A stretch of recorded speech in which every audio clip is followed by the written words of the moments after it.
How did an asthmatic doctor and an exiled lawyer, two men from vastly different worlds, converge to topple a government, defy a global superpower, and etch their faces onto the very fabric of the 20th century, becoming two of its most revered and reviled iconic figures?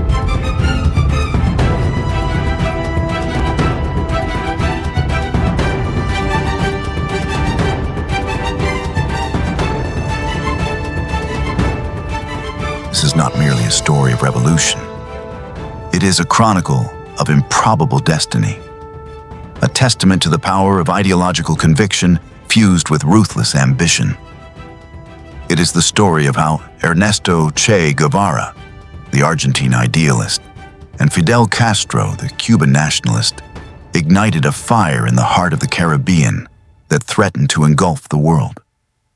Their journey begins not on the battlefield, but in the landscapes of their own minds, shaped by the injustices they witnessed and the futures they dared to imagine. One was driven by a Pan-American dream of continental liberation from poverty and imperialism, a philosophical quest for the new man. The other was consumed by a singular, burning obsession, the redemption of his island homeland. Separately, they were men of potent ideas. Together, they would become a force of history, a political and military partnership so consequential that its aftershocks are still felt today. From the halls of power in Washington to the remote villages of Latin America. Their alliance, forged in the shadows of exile, would test the limits of human endurance, reshape the geopolitical map of the Cold War, and leave behind a legacy as complex and contested as the men themselves. In the nascent years of the 1950s, a young, newly qualified doctor named Ernesto Guevara de la Serna embarked on a journey that would irrevocably alter the course of his life, and by extension, the world. Mounted on a sputtering Norton 500 motorcycle he christened La Poderosa. The mighty one, he and his friend Alberto Granado, set out from their comfortable middle-class existence in Buenos Aires to explore the continent they had only known through books. This was not a tourist's holiday. It was a raw, unvarnished pilgrimage into the economic and social heart of Latin America. In the copper mines of Chuquicamata in Chile, he saw firsthand the brutal exploitation of miners, men whose lungs were destroyed for the profit of distant American corporations. In the highlands of Peru, he communed with indigenous communities stripped of their ancestral lands, living in a state of profound poverty. At the San Pablo leper colony deep in the Amazon, he famously refused to wear rubber gloves, shaking hands with and embracing the residents, an act that symbolized his rejection of the artificial divisions that separated humanity. He wasn't just observing, he was absorbing the continent's pain. The landscapes he traveled were not just geographical, but political, scarred by centuries of colonial oppression and modern imperialist domination.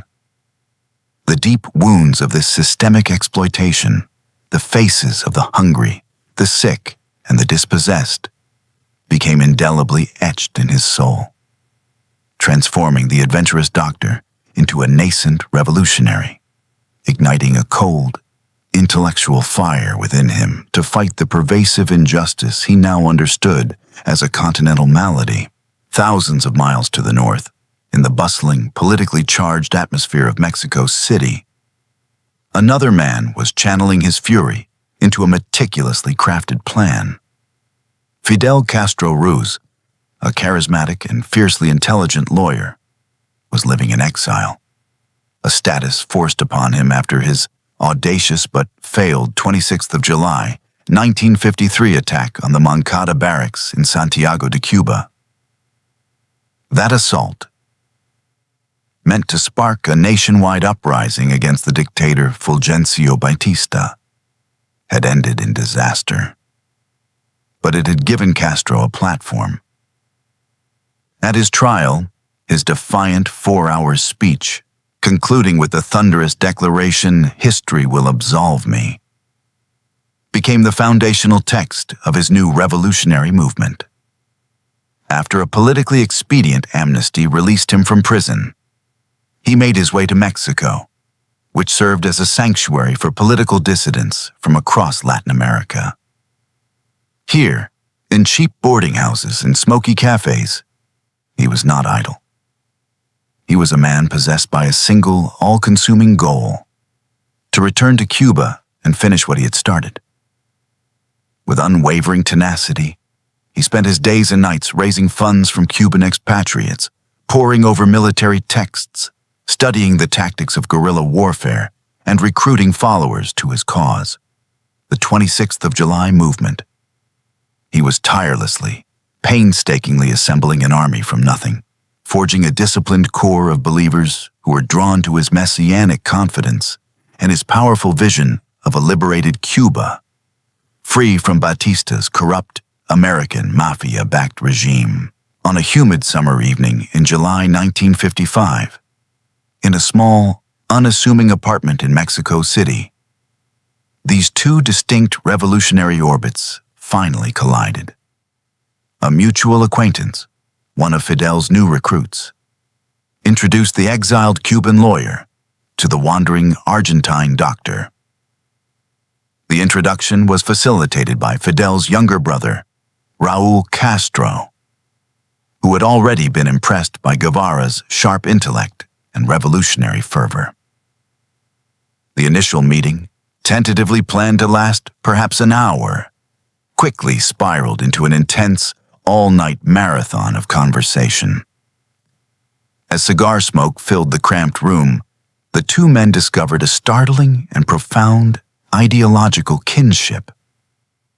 They spoke of the historical struggles of Latin America, of the writings of Karl Marx and the revolutionary strategies of Mao Zedong, and of the pervasive, suffocating influence of Yankee imperialism.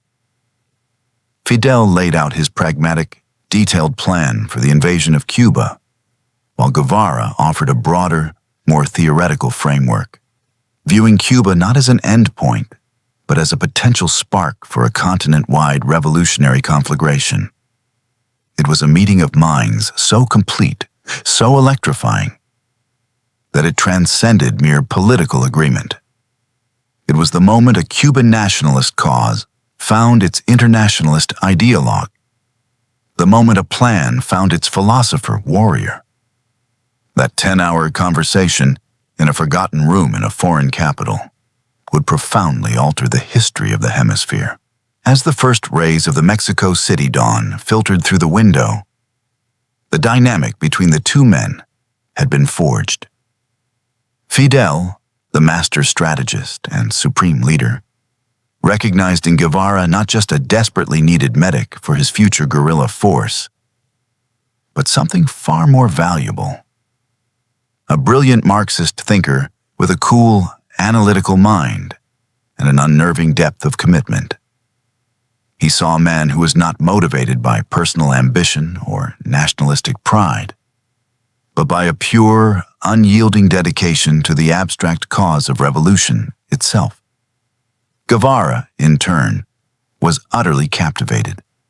He had met countless dissidents and leftists on his travels, men who spoke of revolution in cafes and salons. But in Fidel, he saw something different. He saw a man of action, a leader who did not just theorize, but who possessed an absolute, almost terrifying certainty in his own destiny and the success of his mission. Here, finally, was the leader Guevara had been searching for, the vehicle through which his own revolutionary ideals could be put into practice. The decision was almost instantaneous. Before the sun was fully up, before the city had truly awoken, Ernesto Guevara had formally enlisted in Fidel Castro's nascent rebel army as its doctor. The handshake that sealed this agreement was more than a simple contract. It was the formalization of a revolutionary pact that would shape the destiny of millions. The culmination of all the planning, fundraising, and training came on a storm-tossed night in late November 1956. From the Mexican port of Tuxpan, 82 revolutionaries, a motley collection of Moncada veterans, urban intellectuals, and idealistic new recruits, crammed themselves aboard the Grandma, a vessel that was a cruel joke for its name. She was a leaky, dilapidated pleasure yacht, designed to comfortably hold perhaps a dozen people, now dangerously overloaded with men, rifles, ammunition, and meager supplies. The boat itself was a symbol of their undertaking, hopelessly inadequate, barely seaworthy, and launched into the vast, unforgiving expanse of the Gulf of Mexico. This was not a professional military invasion. It was a desperate, almost suicidal gamble against impossible odds. They were poorly armed. Many had never fired a weapon in combat, and they were heading toward a professional army of tens of thousands, supplied and trained by the United States. As the Grandma slipped its moorings and chugged precariously into the darkness, the men aboard were sustained by a single, intangible asset that outweighed all their material deficiencies. Hope, raw and potent, was their only real weapon against the coming storm. The journey was supposed to be a swift, 5-day crossing. It devolved into a 7-day odyssey of pure misery, a week-long nightmare that tested the physical and psychological limits of every man aboard. The yacht's twin diesel engines sputtered and frequently failed, leaving them adrift and vulnerable in the open sea. The vessel, overloaded and top-heavy, was battered relentlessly by storms that churned the Gulf into a violent cauldron. Most of the men, unaccustomed to the sea, succumbed to debilitating seasickness, their revolutionary zeal replaced by the wretched, all-consuming nausea. The stench of vomit, diesel fuel, and unwashed bodies filled the cramped quarters. Their limited food supplies were spoiled by the seawater that constantly washed over the deck and seeped through the leaky hull. The men huddled together for warmth, sharing their dwindling rations and their growing fears. This shared suffering became a powerful, unexpected crucible. In the violent rocking of the boat and the shared ordeal of survival, their ideological commitments were stripped down to a more fundamental human connection. Their bond was forged not simply in the shared dream of a liberated Cuba, but in the grim, tangible reality of shared misery. The Grandma landing, when it finally came on December 2nd, 1956, was an unmitigated disaster. A textbook example of a military operation where everything that could go wrong did. They were 2 days behind schedule, which meant a crucial supporting uprising in Santiago, organized by the urban revolutionary Frank Pais, had already been launched and brutally crushed by Batista's forces, who were now on high alert.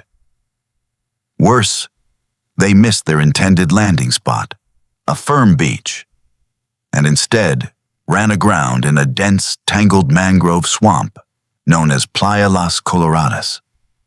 Weighed down by their heavy packs and rifles, the exhausted men were forced to wade for hours through chest-deep, sucking mud and thick vegetation, losing precious weapons, ammunition, and medical supplies in the process.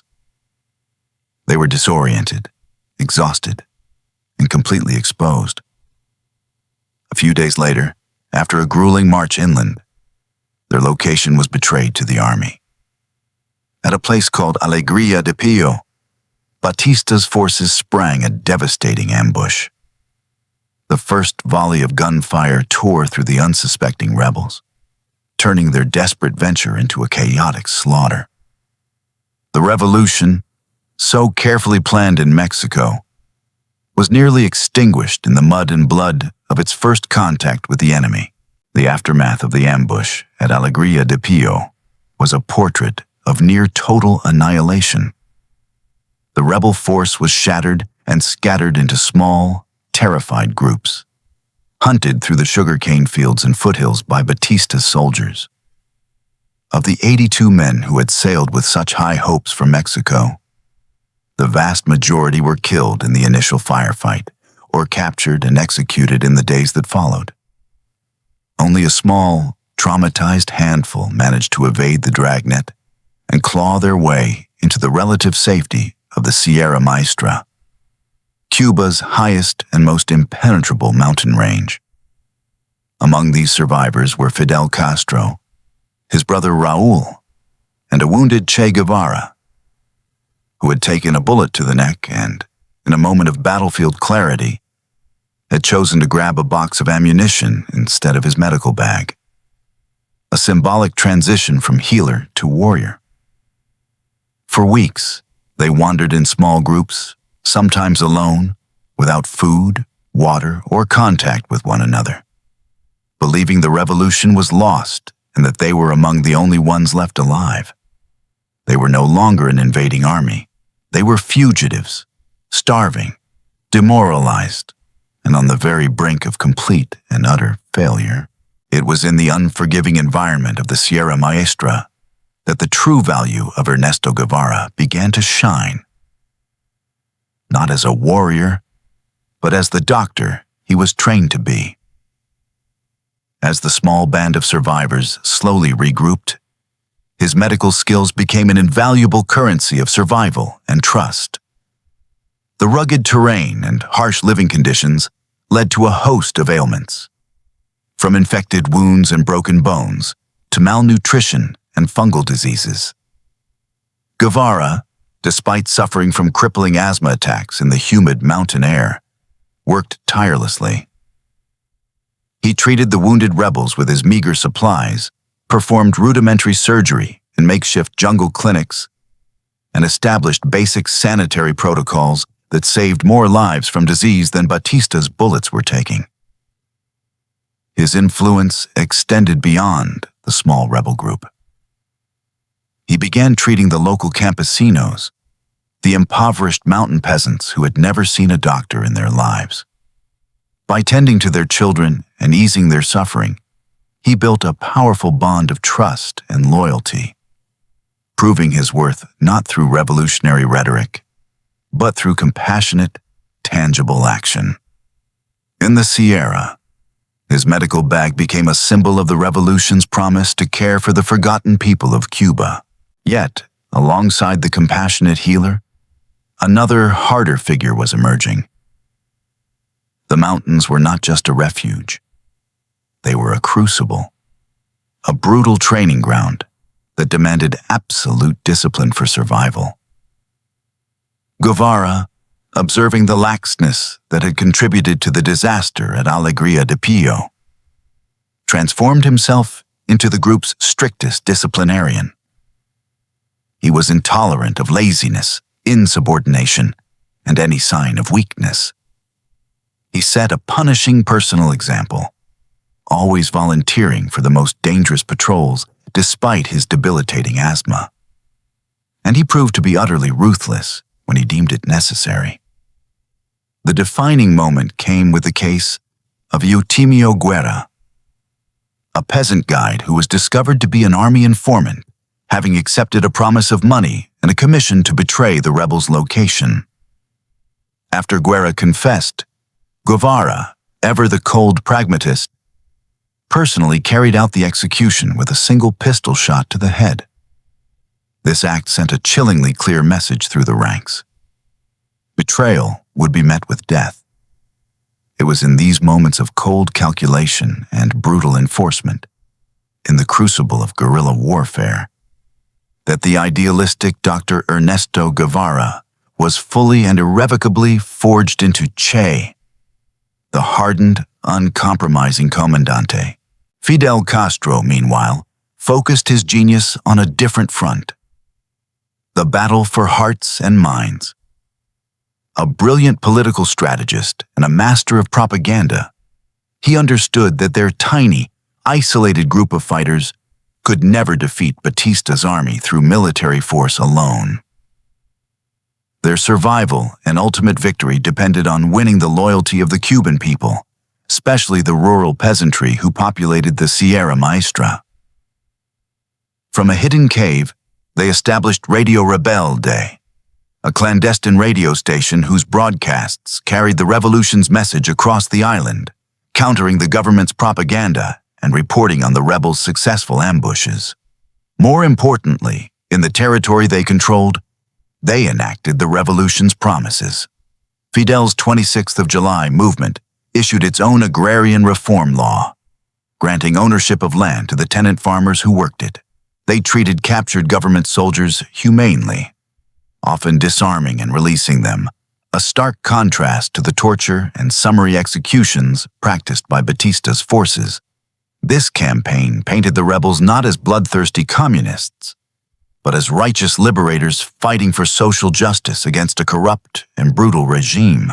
The strategy of combining military action with social justice began to yield profound results. The seeds of support they had planted among the campesinos blossomed into a full-fledged network of collaboration.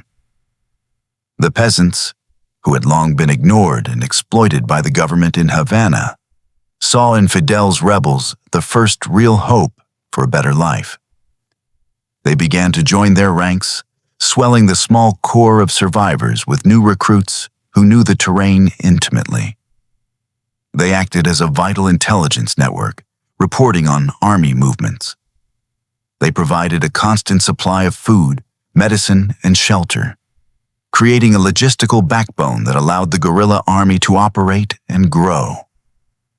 Slowly, painstakingly, the desperate, hunted band of survivors that had straggled into the Sierra Maestra evolved into a confident, disciplined, and remarkably effective guerrilla army.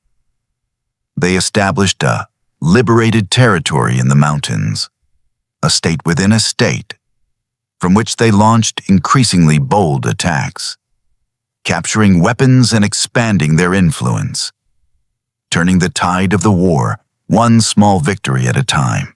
By the late summer of 1958, the strategic situation had dramatically shifted. Batista, frustrated by his inability to stamp out the rebellion, launched a massive military offensive codenamed Operation Verano. He sent thousands of his best-trained troops into the Sierra Maestra, with the order to annihilate the rebels once and for all. The offensive backfired spectacularly. The government soldiers, unaccustomed to the mountainous terrain and demoralized by the rebels' hit-and-run tactics, were decisively defeated. This crucial victory emboldened the revolutionaries, allowing them to seize the strategic initiative and go on the offensive. Fidel devised a daring plan to break out of the mountains and take the war to the cities.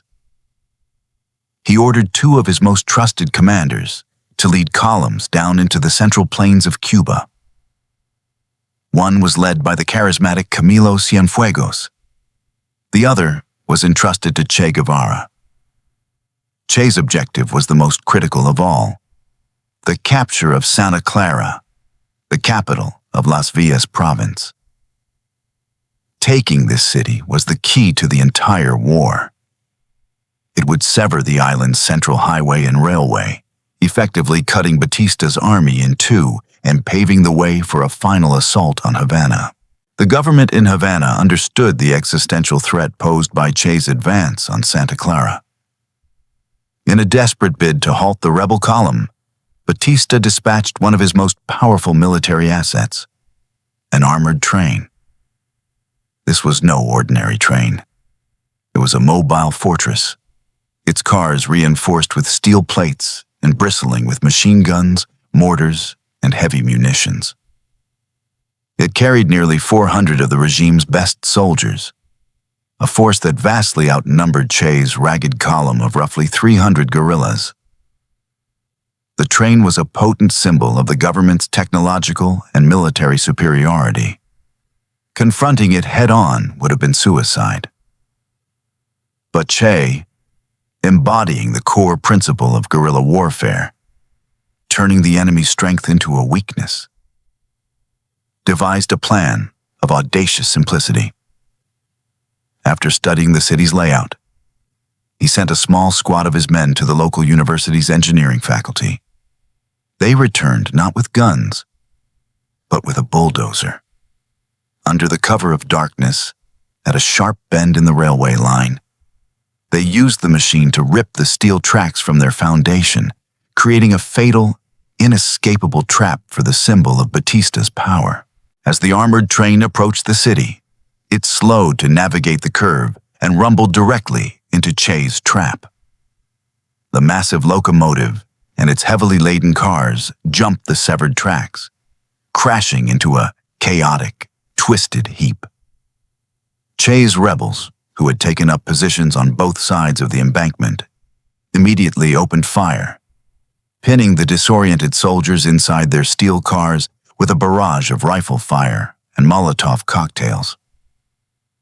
The psychological impact of derailing this supposedly invincible weapon was immediate and catastrophic for the government troops.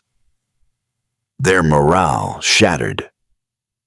Simultaneously, Che's other forces launched coordinated attacks throughout Santa Clara, engaging the city's garrison in fierce street-by-street fighting. The local population, inspired by the rebels' audacity, rose up in support, building barricades and joining the assault. After a day and a half of intense combat, the demoralized soldiers on the train surrendered, followed soon after by the rest of the city's garrison. The fall of Santa Clara was the military death blow to the regime. It was the revolution's most decisive and symbolically powerful victory, proving that a small, determined force, armed with tactical brilliance and popular support, could overcome any material disadvantage. Batista's regime was now irrevocably doomed. The news of the fall of Santa Clara, and particularly the spectacular capture of the armored train, did not just travel. It detonated across Cuba. Transmitted by Radio Rebelde and word of mouth, the story spread like wildfire, igniting hope among the populace and inducing sheer panic within the government. In the presidential palace in Havana, the carefully constructed facade of control maintained by Fulgencio Batista completely crumbled. His top generals, who for months had been feeding him a steady diet of lies about their successes in the field, could no longer conceal the catastrophic reality. They saw their best troops and their most formidable hardware defeated by a small band of barbudos. They understood that their main supply and communication lines were now severed. A wave of defections began to sweep through the armed forces as soldiers refused to fight for a lost cause. The regime's entire power structure, built on fear and American support, began to disintegrate with breathtaking speed. In Washington, U.S. officials, who had long propped up the dictator, saw the writing on the wall and began quietly distancing themselves, sealing his fate. The war was, for all intents and purposes, lost. On the night of December 31st, 1958, a strange, surreal atmosphere settled over Havana. While the city's famous mafia-run casinos and nightclubs were filled with wealthy Cubans and American tourists celebrating New Year's Eve, with champagne and music, a secret drama was unfolding at the Camp Columbia military airfield. Fulgencio Batista, the strongman who had ruled Cuba with an iron fist, was quietly and hastily packing his bags.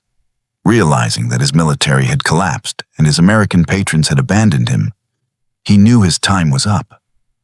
Accompanied by his immediate family and his closest cronies, the dictator boarded a plane in the dead of night.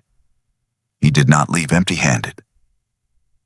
With him, he took his personal fortune and an estimated hundreds of millions of dollars looted from the Cuban national treasury.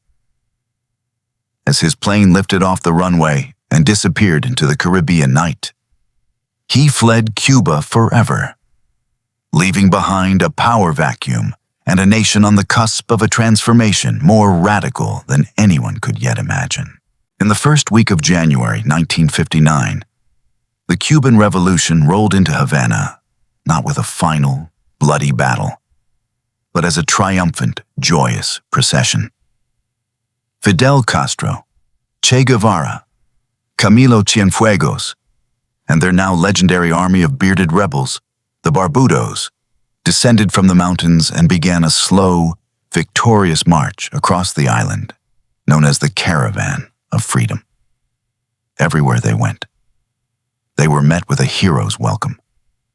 The streets of towns and cities erupted in euphoric celebrations as tens of thousands of Cubans poured out to greet their liberators, throwing flowers, waving flags, and chanting, "Fidel! Fidel!"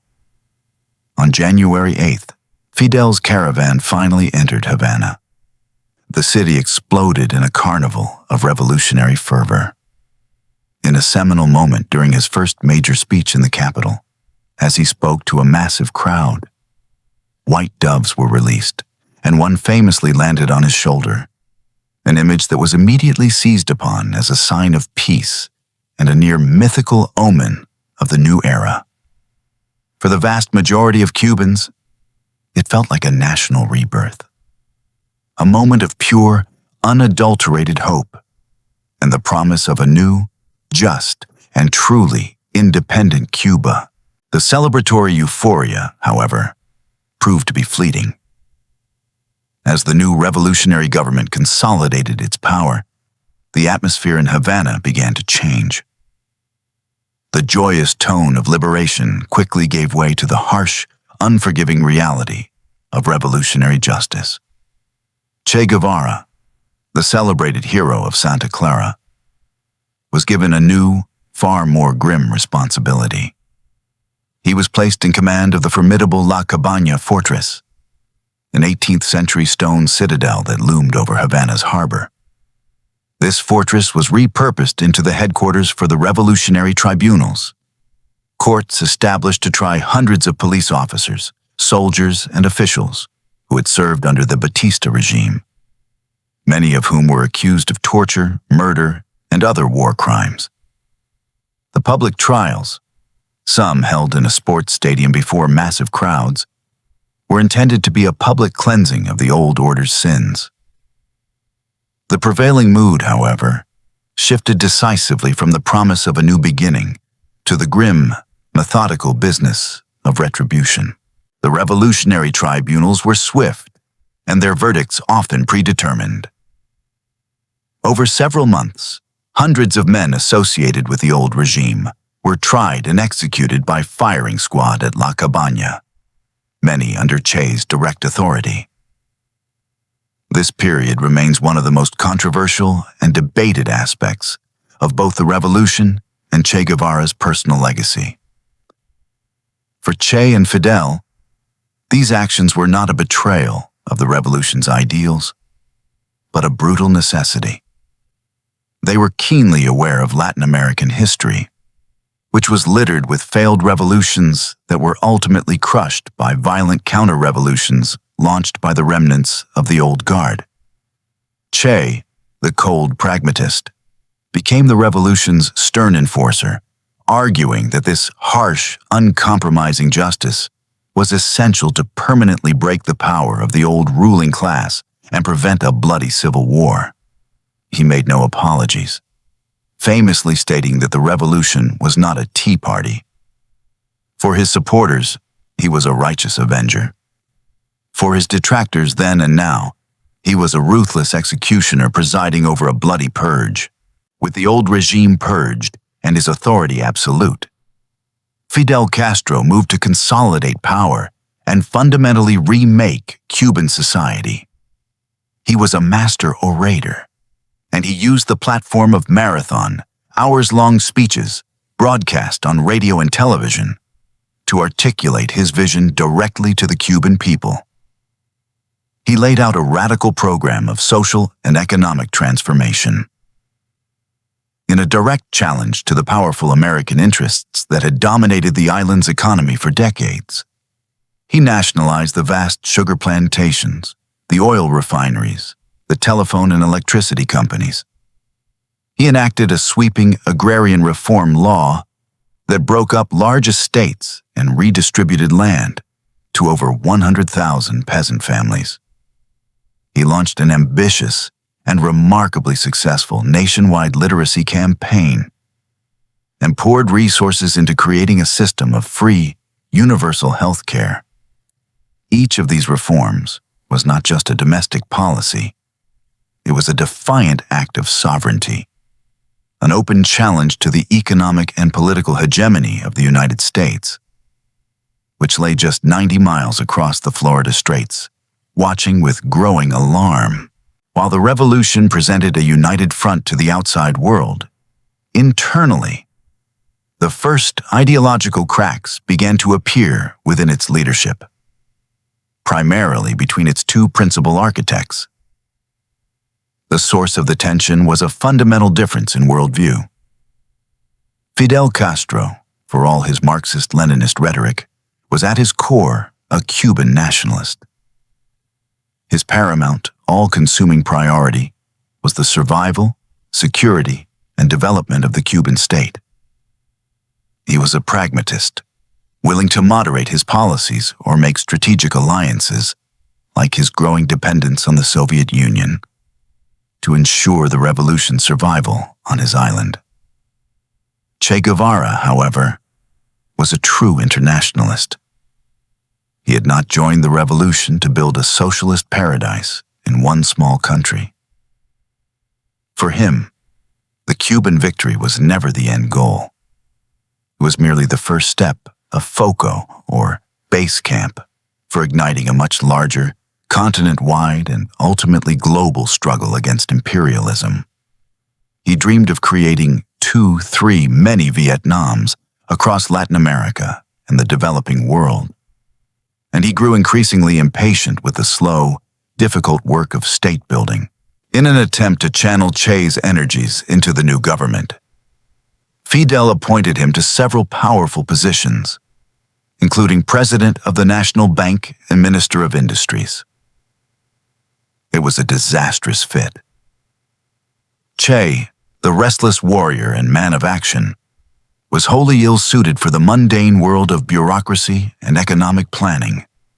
His ambitious plans for the rapid, state-led industrialization of Cuba's agrarian economy largely failed, hampered by his lack of experience and ideological rigidity. He was bored by paperwork, frustrated by diplomatic protocol, and contemptuous of the compromises inherent in governance. He was a guerrilla commander trapped behind a desk. He traveled the world as a high-profile revolutionary ambassador for Cuba, delivering fiery anti-imperialist speeches at the United Nations and across the Third World. But these trips were less about traditional diplomacy and more about his personal quest to build alliances and find fertile new ground for his international revolutionary project, a mission that was increasingly divergent from Fidel's focus on consolidating power at home. While Che grew restless in his bureaucratic role, Fidel was completely consumed by the monumental and perilous task of governing and defending his revolution. He was no longer just a guerrilla commander. He was a head of state on the front line of the Cold War. In April 1961, he faced and decisively crushed the Bay of Pigs invasion, a poorly executed CIA-backed attempt by Cuban exiles to overthrow his government.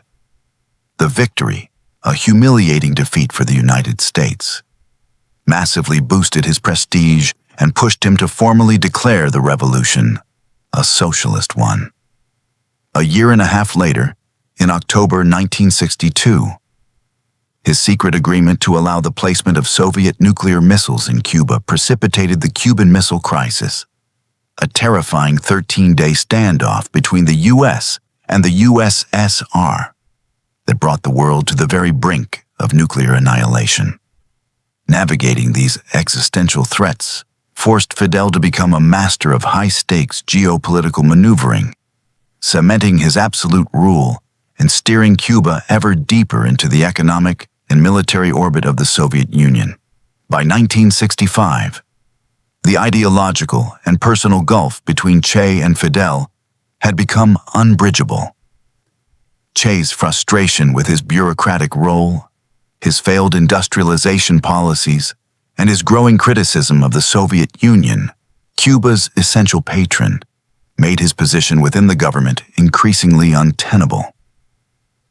After delivering a scathing speech in Algiers that implicitly criticized the Soviets as new imperialists, he became a diplomatic liability for Fidel. He knew he could not stay. The warrior inside him yearned to return to the battlefield. In a series of secret meetings, he and Fidel orchestrated his departure from Cuba. It was a move shrouded in mystery, designed to allow Che to pursue his international revolutionary ambitions without officially implicating the Cuban state. He shaved his signature beard and hair, donned a disguise, and vanished from public view, preparing to carry his armed struggle to other lands. Before he left, Che penned one of history's most famous and poignant political testaments, a farewell letter to Fidel. It was a document that formalized their parting while reaffirming their deep, if complicated, bond. I formally renounced my positions in the party leadership, my post as minister, my rank of comandante, and my Cuban citizenship. He wrote, severing all official ties to the nation he had helped liberate. He absolved the Cuban government of any responsibility for his future actions. Other nations of the world call for my modest efforts, he explained, reaffirming his commitment to global revolution. The letter was a masterpiece of revolutionary prose, filled with respect for Fidel's leadership and affection for the Cuban people. But underneath the warm words, it was a definitive and heart-wrenching goodbye. It marked the formal end of one of the 20th century's most consequential political and military partnerships. The two greatest figures of the Cuban Revolution were now on separate, divergent, and ultimately irreversible paths. Fidel Castro, now the undisputed master of Cuba, would go on to rule the island for nearly half a century. He outlasted 10 U.S. presidents, countless assassination attempts, a crippling economic embargo, and even the collapse of his primary sponsor, the Soviet Union. He became a towering, polarizing, and inescapable figure of the 20th century. For millions around the world, particularly in the developing nations, he was a heroic icon of resistance, a David who stood up to the American Goliath, and a champion of health and education for his people. For millions of others, especially the Cuban exiles who fled his rule, he was a brutal, totalitarian dictator who crushed dissent, ruined the economy, and denied his people basic freedoms. His long, unyielding reign ensured that his primary goal was met. The Cuban Revolution, for all its triumphs and tragedies, survived. It remains his complex and enduring legacy. Che Guevara's path after leaving Cuba led him first to a failed and frustrating revolutionary attempt in the Congo, and then, in late 1966, to his final, fatal campaign in the rugged jungles of Bolivia. His attempt to replicate the Cuban FOCO strategy, there was a tragic failure from the start. He failed to win the support of the local peasantry, who were suspicious of him as a foreigner. He was betrayed by the Bolivian Communist Party, which offered him no assistance. Unlike the Sierra Maestra, the terrain was unfamiliar and the population unsympathetic. His small band of guerrillas was soon isolated, hunted by U.S.-trained Bolivian special forces, who were guided by CIA intelligence. In October 1967, after months on the run, his group was ambushed and he was captured, wounded, and exhausted. The following day, on the orders of the Bolivian High Command with the acquiescence of the CIA. He was executed in a dusty schoolhouse in the tiny village of La Higuera,